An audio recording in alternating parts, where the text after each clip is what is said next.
हे good morning. So finally हम पहुंच गए हैं हमारी पहली डेस्टिनेशन सिक्किम की, जो कि है पेलिंग। तो करते हैं इसी के साथ में आज के दिन की शुरुआत स्काई वॉक ब्रिज और चनरेजिक से। So let's get started guys. हम पहुंच गए हैं एंट्रेंस पे। यहाँ पे हमें 100 रुपीज़ का एंट्री टिकट लेना है और एंट्री पर ही हमें बहुत ही खूबसूरत सा वुडन आर्किटेक्ट देखने मिलेगा। हमारा जो टारगेट है वो स्टैचू है। उस स्टैचू पे पहुंचने के लिए हमें स्टेयरकेस से होते हुए एक बहुत ही लंबा सा राउंड लेते हुए हम सीधा पहुंचेंगे एंट्री पे, जहाँ पे हमें शूज़ निकालने हैं। ऑफ कोर्स बुद्धिस्ट की सीक्रेट जगह है तो इसके आगे शूज़ अलाउड नहीं है। फाइनली हम पहुंच गए हैं यहाँ के कॉम्प्लेक्स में, जो कि 8.2 एकड़ में फैला हुआ है, चारों तरफ से कंचनजंगा की हिल्स। और हम आ जाएंगे सीधा स्काई वॉक ग्लास ब्रिज पे, जो कि ये 174 फीट हाइट पे बना हुआ 2018 में इनॉग्रेट किया गया था ये।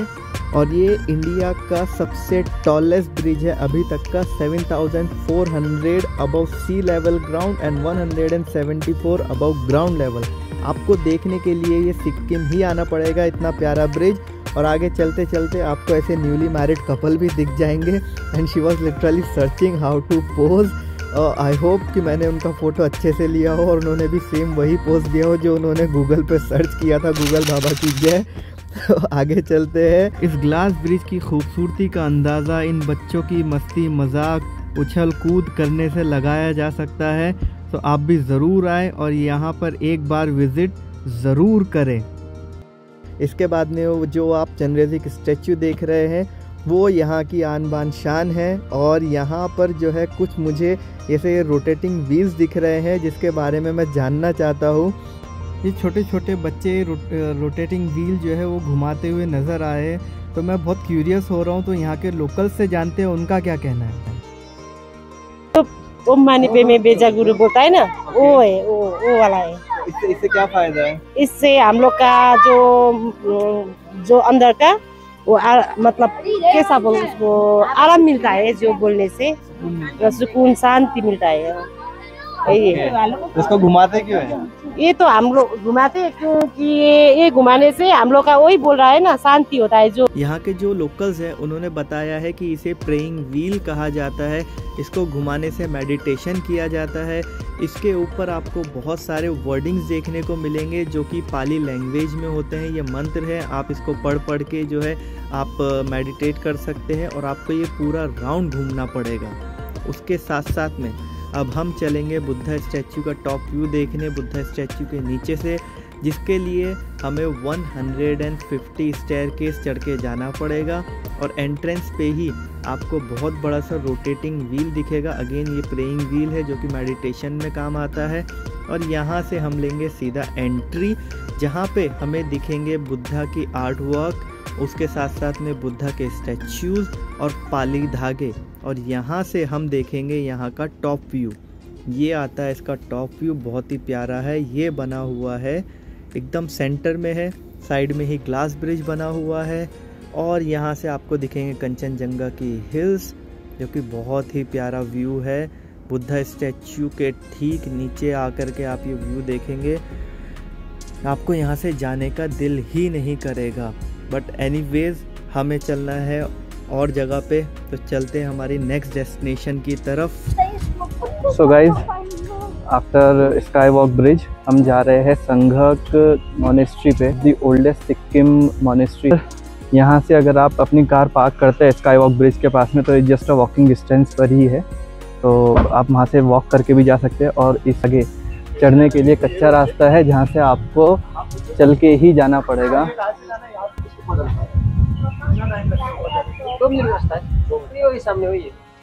नाम क्या है इसका? Sangha Choling Monastery. क्या है ये? One of the oldest monasteries of Sikkim. यहाँ पर आने के लिए थोड़ा मुश्किलों का सामना तो करना पड़ेगा। रोड अभी अंडर कंस्ट्रक्शन है और बहुत ज़्यादा स्टीप भी है। आपको एक दूसरे की सपोर्ट करके ऊपर चढ़ना है। मगर यहाँ के जो बच्चे हैं जो यहाँ पे पढ़ाई करते हैं वो कंटिन्यूसली इसको साफ़ रखते हैं ताकि आपको आने जाने में आसानी हो। और आप यहाँ पर एंट्री करते ही जो सबसे पहली चीज़ दिखने वाली है वो है यहाँ के बुद्धिस्ट स्तूपास। बहुत ज़्यादा सिमेट्रिक वे में बने हुए हैं, छोटे छोटे पत्थरों से बने हुए हैं, कोई सीमेंट वर्क नहीं है इसके अंदर। और आपको ये बता दूं कि ये बुद्ध स्तूपास जो बनते हैं, बुद्धिस्ट स्तूपास, ये दिल दिमाग के सुकून के लिए बनाए जाते हैं। और यहाँ से खड़े होकर के आप जो व्यू देखेंगे, आप ऑलरेडी यहाँ के दीवाने हो जाएंगे। और ये मोनेस्ट्री 1697 में बनाई गई थी और आज भी उसी मजबूती के साथ में ये वहाँ पर है। इस मोनेस्ट्री में जो सबसे यूनिक चीज़ दिखी पूरे सिक्किम में, वो यहाँ के बच्चे दिखे जो पढ़ाई कर रहे हैं, जो तैयारी कर रहे हैं फ्यूचर लामा बनने की। और वो ये पाली बुक पढ़ के है और उनके जो रूल्स है वो सीख करके आगे चल के वो बड़े होकर के लामा बनेंगे। So let's hope for the best. अब इस ब्रीथ टेकिंग व्यू के साथ साथ में हमारा वक्त आ गया है अगली डेस्टिनेशन पे चलने का। So let's go. We have reach Rimbi orange park और ये पार्क फेमस है इसकी सीनिक ब्यूटी के लिए। इसके अंदर बहुत सारे फ्लावरिंग प्लांट्स देखने को मिलने वाले हैं और बहुत सारे स्पाइसेस के प्लांट देखने को मिलने वाले हैं, कॉमनली कार्डमम एंड ऑल। सो अभी यहाँ पे अंदर जाने के लिए सबसे पहले तो हमें टिकट लेना पड़ता है। सो टिकट लेने के लिए यहाँ पे सबसे पहले गेट में से एंट्री करेंगे और स्टेयरकेस से उतरते हुए वहाँ पर पहुँचेंगे। और यहाँ पर आपको बहुत सारे और ये जो पेड़ दिख रहे हैं ये ऑरेंजेस के पेड़ है। और फाइनली हम पहुँच गए हैं यहाँ के टिकट काउंटर पर। क्या नाम है आपका? मेरा विजय शर्मा। आपका? कर्मा लामा है उसका। काका का नाम? पदम बहादुर प्रधान। अरे यहाँ के बारे में कुछ बताएंगे? यहाँ रिवर ऑरेंज गार्डन है। यहाँ से एकदम रिवर आप यहाँ बैठ भी सकते हैं। हम लोग का होम स्टे है, ठीक है। होम स्टे का चार्ज सब खाना, ब्रेकफास्ट, डिनर सब लेके 1500 रुपीज़ पर हेड है। अब बस रूम चाहिए, सिर्फ रूम लेना है। खाना आपने अपने से खाना है, 1500 रूम का है। वगैरह भी खाना चाहिए तो डिलक्स रूम है, देख सकते हैं आप, रूम भी देख सकते हैं। आइए ऑरेंज गार्डन में एंजॉय करके जाइए। अभी तो ऑफ सीजन चल रहा है, अक्टूबर, नवंबर, दिसंबर में आइए तब पूरा सीजन हो जाएगा। आपका ये टिकट में एक एक ऑरेंज सबको मिलेगा अभी।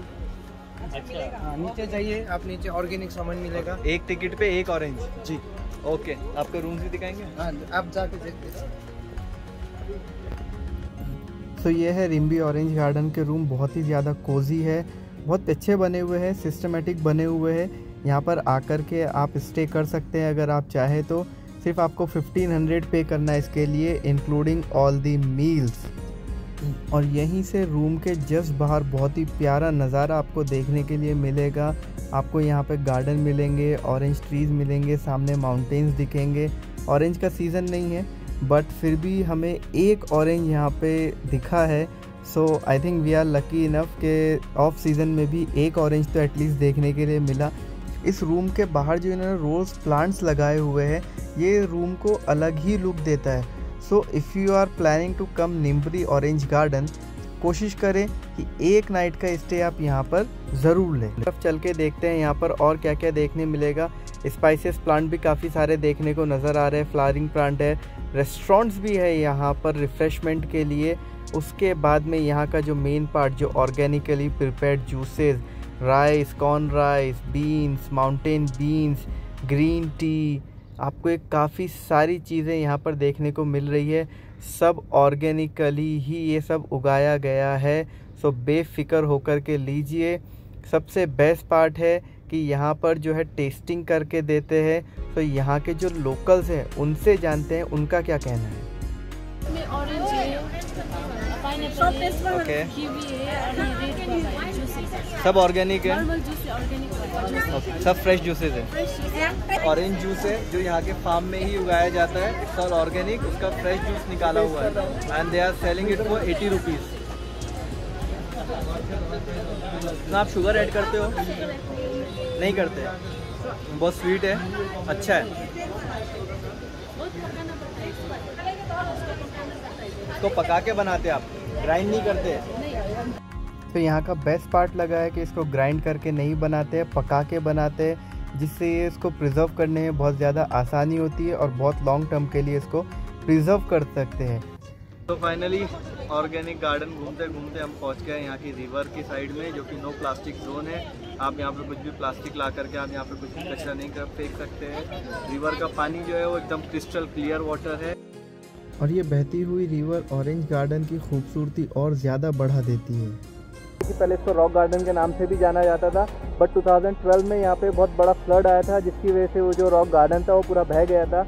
उसके रिप्लेसमेंट में गवर्नमेंट ने इसको ऑरेंज गार्डन करके इनॉग्रेट किया है और तब से ये यहाँ पे चल रहा है। तो गाइज़ हम लोग यहाँ पर आए थे ऑर्गेनिक ऑरेंज गार्डन में। यहाँ पब्लिक है ऑफकोर्स सुपर फ्रेंडली है।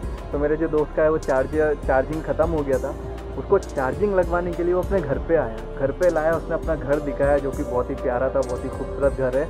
और वो पियानो बजाना जानते हैं, गिटार बजाना जानते हैं। आशीष प्रधानी, आप बजाते हो ये? बजा के दिखाएंगे?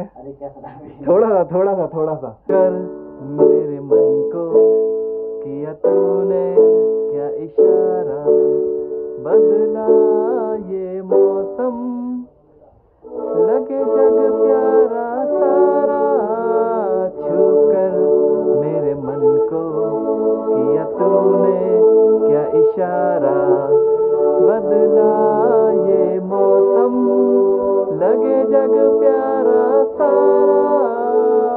Very nice, very nice. अरे वक्त आ गया है ऑरेंज गार्डन को अलविदा कहकर आगे बढ़ने का। यहाँ से सीधा हम पहुँचेंगे पेलिंग की one of the most famous destination जो कि है कंचनजंगा वाटरफॉल। 100 फीट से गिरता हुआ ये वाटरफॉल कंचनजंगा के ग्लेशियर से मेल्ट होके डायरेक्ट यहाँ पर गिर रहा है। थोड़ा पार्किंग का यहाँ पर इशू है, पार्किंग आपको रोड साइड पर ही लगाना पड़ेगा। ये वाटरफॉल पे आने के लिए आपको सुबह 8 बजे से 5 बजे तक ही आना पड़ेगा। 5 बजे के बाद में ये वाटरफॉल बंद हो जाएगा, तो कोशिश करें 8 से 5 के बीच में आए।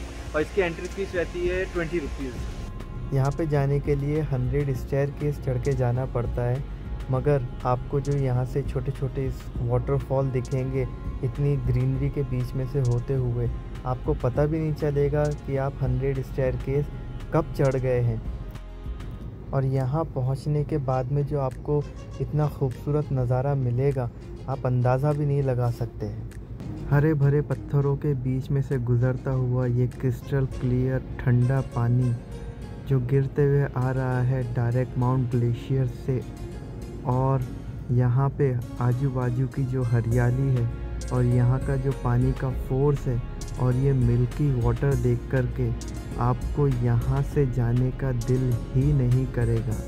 काफ़ी यहाँ पे ठंड बढ़ जाती है इसकी वजह से भी, और बच्चे लोग को भी आप देख सकते हैं फुल पैक करके ही आपको लाना पड़ेगा और मज़ा लीजिए यहाँ का। वक्त आ गया है इस ढलते हुए सूरज के साथ में आज का दिन पूरा करने का और अपने होटल की तरफ वापस पहुँच जाने का।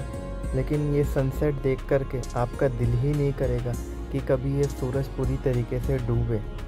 लेकिन जैसे ही हम होटल पहुँचे, यहाँ पर सिक्किम में एंट्री वापस लेते ही यहाँ के नज़ारे कुछ और ही नज़र आए। पब्लिक शाम के टाइम पे मस्त मगन होकर के नाच रही है, गा रही है। इससे अच्छी जगह इंडिया में और क्या हो सकती है घूमने के लिए। मैं तो यहाँ पर बार बार आना चाहूँगा।